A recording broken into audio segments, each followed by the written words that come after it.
So, welcome back to Walk Through the Word. Today we will be looking at the second book of the Bible, the second of 5 books which are called the Pentateuch, 5 books, the books of Moses, and that book is Exodus. So as we began Genesis, we will also begin Exodus. What is the meaning of the word Exodus? Exodus is literally a departure of a large group of people.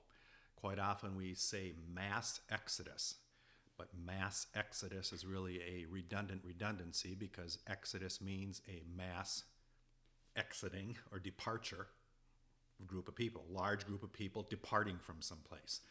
And of course that we were left in the book of Genesis with the children of Israel in Egypt, in slavery in Egypt, where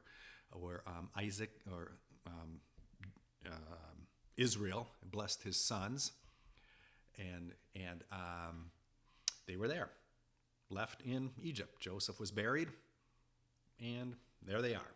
So, the story of God's people picks up in the book of Exodus. Who wrote the book? We have some very specific hints, more than hints. They are actually proofs which are found in the book of Exodus. If you go to the 17th chapter of Exodus, verse 14. The Lord said unto Moses, this is Exodus 17:14. The Lord said unto Moses, write this for a memorial in a book, and rehearse it in the ears of Joshua. And it goes on then. Also, in the same book of Exodus, chapter 24, verse 4. Moses wrote all the words of the Lord and rose up early in the morning and builded an altar under the hill and 12 pillars according to the 12 tribes of Israel. So here, very specifically again, saying Moses wrote all the words of the Lord as God was giving them unto Moses for the sake of his people. Again, we also have the words of Jesus, as we did in for the book of Genesis. If you go to the book of Mark, chapter 7, verse 10, Jesus said unto those Pharisees who were dogging him every step of the way of his life, he said unto them, full well ye reject the commandment of God, that ye may keep your own tradition. For Moses said, or we might say Moses wrote, spoke to the people, as God gave him the words, honor thy father and thy mother, and whoso curseth father or mother, let him die the death. Very specifically from the book of Exodus, chapter 20, the 4th commandment as we know it, as well as some additional instruction there from the book of Exodus concerning honoring the father and the mother. So we have Moses, as well as tradition, of course, as being the author of the book of Exodus. What is the book of Exodus? It is the history of the Exodus, or the departure of the children of God, the people of God, from Egypt, from the bondage, the slavery that they were placed under there at the time of the famine in the land, as well as the giving of the law or the covenant of God with his people.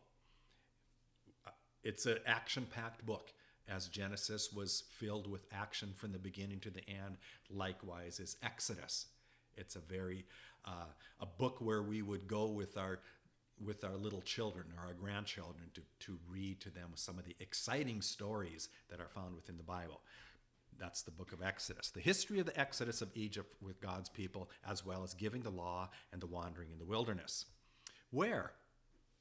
Going back just a little bit, I realized that I didn't speak about the geography that was in the book of Genesis. Of course, in the beginning, we don't really know where the Garden of Eden is. Some would say it's in the east, in Mesopotamia, modern-day Iraq, somewhere out there. Then we don't really know.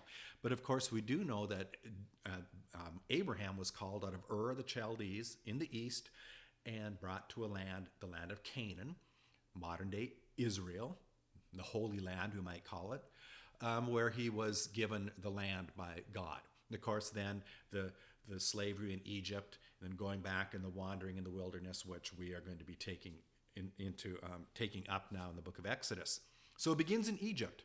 Remember, they were in Goshen, the delta of the Nile River, and it was a very rich land where God's people were, and they were raising cattle and raising crops, and they were living the good life, as it were, even though they were in bondage. They, as we will see in the wanderings, that they longed to go back to Egypt, even though they were in bondage and slavery and making bricks and so on and so on. It was a tough life, but yet they were in some ways living a good life in a good, rich land. After the Exodus, the crossing of the Red Sea, they went the wilderness journey. And the wilderness journey is in what would be called the modern-day Sinai Peninsula. And in that Sinai Peninsula, there were various wildernesses where the people wandered. And some of those wildernesses were called Shur, Sin, Sinai, Paran. There are about 7 different wildernesses where in 40 years they made this circuitous journey as God was leading them by the pillar of fire by night and the cloud by day through the wilderness. One little point of interest there, the wilderness of sin. I, as a young man, and maybe many of you have heard ministers in the past, they speak of the wanderings of the people of God, the children of God in the wilderness, brought out of slavery back into the marvelous blessings of God. And it's a picture of the Christian's walk, and rightly so. It really is a beautiful picture of that walk as a Christian, as individual or collectively, as it were, with the children of Israel, the church.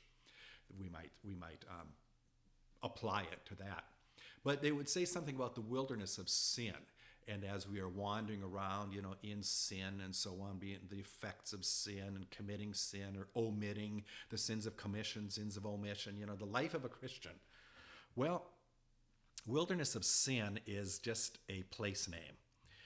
Some Bibles, self-pronouncing Bibles, actually say the wilderness of Sin, where it's similar to the Sinai Peninsula, the wilderness of Sin. And actually the Hebrew word would be T-S-I-N, or sin. We don't have that in English, so it's been Anglified into the wilderness of sin. It's just a place name, that's all it is. Now we can apply it spiritually, but it's a place name when we say the wilderness of sin is where they were, one of the places where they were wandering. When was this written? We know that the Bible, or the Pentateuch, I should say, was written during the wanderings of the wilderness, in the wilderness, by Moses, and that was probably 1460 to 1420 BC, 1400 and some odd years before the time of Christ was the wandering in the wilderness, and that's the time that is attributed when Moses wrote these books. We have some more specific dating as far as when the events in the book of Exodus happened.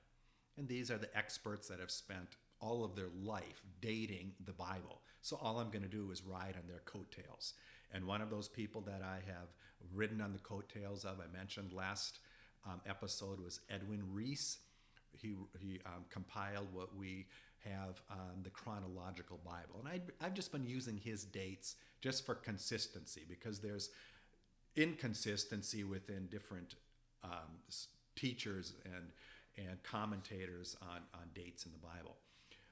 The growth of the Israelites in Egypt was about 1557 1557 BC, as they became a great nation, as the Bible tells us that 600,000 men plus women and children were delivered from the bondage in Egypt. So we might say 2-3 million people. It's a large group.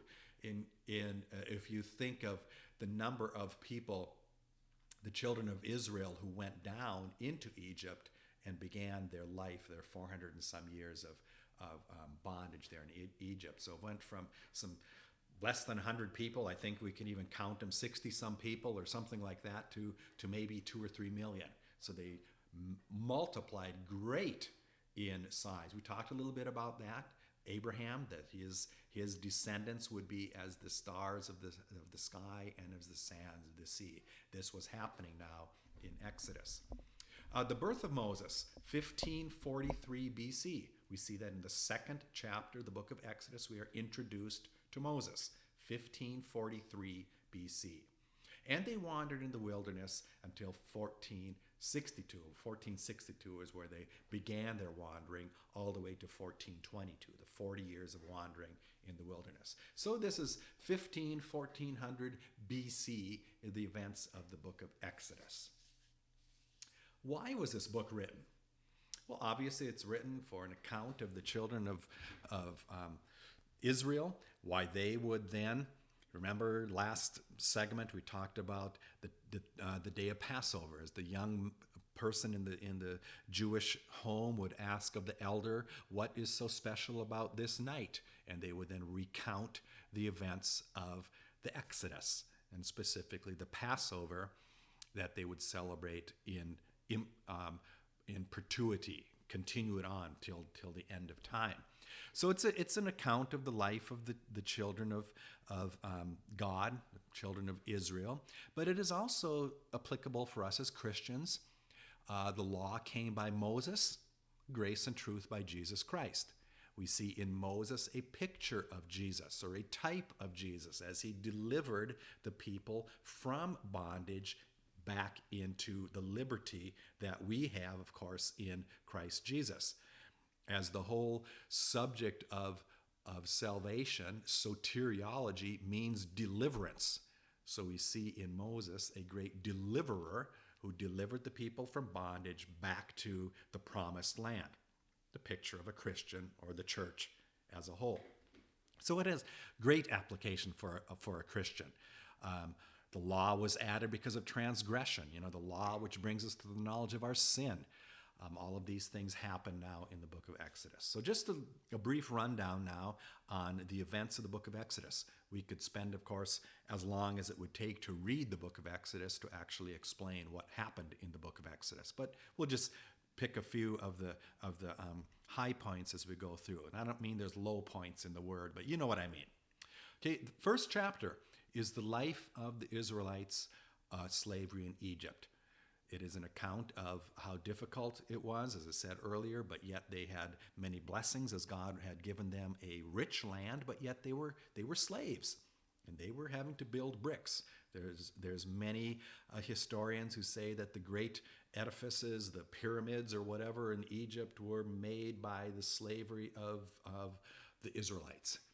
We don't know that for sure, but we do know that they built the great cities, as we read about that in chapter 1 of Exodus, and built these cities on the backs of the Israelite slaves. Chapter 2, we're introduced to Moses and the bulrushes. What little child who has been brought up hearing the Bible stories has not marveled at the story of Moses and the bulrushes, and him being raised and nursed by his very own mother after she hid him in the bulrushes by the side of the water, and so on and so forth. Raised in the house of Pharaoh, raised as the daughter of, or as the son of Pharaoh's daughter. He had a rich upbringing. We read about that in the chapter of faith in the book of Hebrews, about Moses. By faith, Moses, when he was come to years, refused to be called the son of Pharaoh's daughter. And before that, he was hid by his parents because they saw that he was a proper child, not afraid of the king's commandment. He then, choosing rather to suffer affliction with the people of God than to enjoy the pleasures of sin for a season, esteeming the reproach of Christ greater riches than the treasures in Egypt, for he had respect unto the recompense of the reward. Faith. He looked forward to that reward which had been given to the people of God through the promise that was given, as we talked about in the last book. By faith he forsook Egypt, not fearing the wrath of the king, for he endured as seeing him who is invisible. Through faith he kept the Passover and the sprinkling of blood, lest he that destroyed the firstborn should touch them. By faith they passed through the Red Sea, as by dry land, which the Egyptians, assaying or planning to do, were drowned. So that's a brief synopsis, even the life of Moses, as recorded in the book of Genesis. Chapter 3 and 4 is the call of Moses, as God called him, the burning bush, And then he went to Midian. He was trained by his father-in-law Jethro to live off the land, and he was called then to lead this great people. We know this conversation that he had with God, the argument that he had with God. Well, how can I lead this great people? And his last argument was, I can't even speak to them. How am I going to speak to these people? And God says, I will give you your brother Aaron to be a mouthpiece. So God even took that argument away, and Moses then led the people of Israel out of bondage back to or toward the promised land, as Moses was not able to enter in. But before that Exodus, we have the 10 plagues. And I can't recount those from memory. I could have them all written down here, but the flies and the water turned to blood, and the locusts and the boils and the last one, of course, being the death of the firstborn, of every living creature as well as every child of the Egyptians. And during that time, the 10 plagues, then during the last plague was the Passover, when the children of Israel were instructed to take the lamb into the household and keep it there for 7 days, and then sacrifice this lamb and take the blood of the lamb and wipe it with hyssop on the lintels and the doorposts, and the angel of the Lord will then pass over those houses that had their doors marked with the blood of the lamb. And of course, a perfect picture of our deliverance, as the angel of the Lord will pass over our life, our being, as our hearts are marked with the blood of the Passover, which is, of course, fulfilled in Jesus Christ. 1 Corinthians chapter 5, verse 7. Purge out, therefore, the old leaven. He's bringing them back to the account of the instruction that they were to purge their houses at the time of the Passover in Egypt, purge it of all leaven. They were to get rid of all leaven, yeast out of their house, and they were to make this bread, this unleavened bread, this flat bread, and they were to roast the sacrifice and eat this bread, and all those things which were commanded of them in the 12th chapter of Exodus. Purge out therefore the old leaven, that ye may be a new lump, as ye are unleavened. For even Christ, our Passover, is sacrificed for us. So the Passover lamb was sacrificed. The blood was put on the doorpost, and the angel of the Lord would pass over that house. The firstborn would not die. But now Jesus is our Passover lamb, as he would be the one who would shed his blood. That blood is then sprinkled upon us, and the angel of the Lord will not die. We enter into life eternal by the blood of Jesus. So we see Jesus all over in the book of Exodus. It isn't even a stretch for us to try to see Jesus pictured here in the book of Exodus. Crossing the Red Sea, the miraculous deliverance of the children of Israel as they passed through the Red Sea on dry land. And then as we read in the book of Hebrews, the Egyptians were planning to do that, follow them in, and the waters closed in on them and destroyed the army of the Pharaoh. Directly after this, though, we come to the murmurings of the children of Israel, that they murmured that they couldn't have their beef stew with leeks and onions and so on and so forth. And they just had this boring manna, this miraculous food, angels' food, which came from heaven, the water from the rock, and they murmured against it. That here we are just wandering in the wilderness. Now we're going to die in the wilderness, and we're going to be the laughing stock of the whole world. And the people murmured against God. This was the murmuring on the wilderness journey, what is modern day now the Sinai Peninsula. During this time now, the wanderings, and as we get into chapter 19 and all the way through the end of the book of Exodus, Mount Sinai and the law, the giving of the covenant. And in that account we have, of course, Exodus chapter 20, the 10 Commandments as we know them, as we recite them even from our youth. But there's an interesting thing here now in Moses and Mount Sinai, is that some historians believe that there were no less than 8 ascents up to Mount Sinai. Moses went up and he would speak to God, or God would speak to him. He would go back down and back up, back and forth many times. And it's somewhat debatable, but there are some commentaries that would say that as many as 8 times Moses went up in the mountain. The 4th time is when he actually got the 10 commandments. And the 8th time, the final time, was when he got the replacement tablets after he had broken them, after he had seen the children of Israel dancing around the golden calf. So we see the 10 commandments in chapter 20. Additional laws after that, laws concerning various ways you would treat slaves and visitors and foreigners and your family members and so on and so forth. Many very explicit laws concerning how the children of Israel would live according to this covenant that God made with them in the mediatorship of Moses. Chapter 25 and 31, we see the furnishings of the tabernacle. All that would be included in the tabernacle where God would visit them, and they then in turn would worship God according to his command, according to his dictates. Chapter 32, a very sad chapter, the golden calf. First commandment, as we remember, is, I am the Lord thy God. Thou shalt have no other gods before me. Moses comes down from the mountain, and he sees that they had fashioned a golden calf out of the gold that they had pillaged from the Egyptians, borrowed, as the book of Exodus tells us, that they borrowed from the Egyptians. They made this gold calf, and they danced around it. Not only had they made a gold calf and danced around it, but they were singing that these are the gods which had brought us out of Egypt. So they had broken the first commandment, and they had danced around this golden calf, saying, this is the God that has brought us out of Egypt. Interesting, too, is that the Egyptians worshipped the cows. So they had assumed the worship of the Egyptians while they were down there for 430 years. Even though God, of course, had delivered them, they had been participants of this miraculous deliverance, but yet they were attributing it to the gods of Egypt. More instructions and construction of the tabernacle closes out the book of Exodus, chapters 35 through 40.